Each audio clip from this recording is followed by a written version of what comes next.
તો હું તમારો મિત્ર લોક સાહિત્યકાર દેવેન ડોડિયા વેરાવળ સોમનાથથી તમને જણાવવાનું કે આજકાલ સનાતન ધર્મના સંપ્રદાયના ફાટા પાડવામાં આવે છે.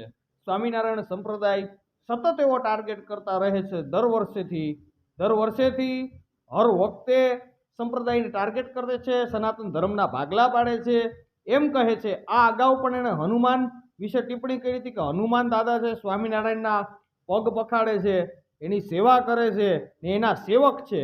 અને હવે તેને જલારામ ભગત ઉપર પણ તેણે ટિપ્પણી કરી છે કે તેને સદાવ્રતનો ગુરુ મંત્ર ગુણાતીતાનંદ સ્વામી પાસેથી લીધો હતો. તો ગુણાતીતાનંદ સ્વામી એવડો મોટો થઈ ગયો છે. જલારામ ભગત 200 વર્ષ પહેલાનો ઇતિહાસ છે, તો હનુમાનજી તો ચિરંજીવી છે. 5000 વર્ષનો પેલો ઇતિહાસ છે. 10,000 વર્ષો થયા છે રામ ભગવાનને. સ્વામિનારાયણ છપૈયામાં ગાદીપતિ ધર્મરાજન ન્યા આપણે 5000 10,000 વર્ષ પહેલા જન્મ્યા હતા. એવું નથી. તમે ઇતિહાસને તપાસો પછી કોમેન્ટ કરો તમે.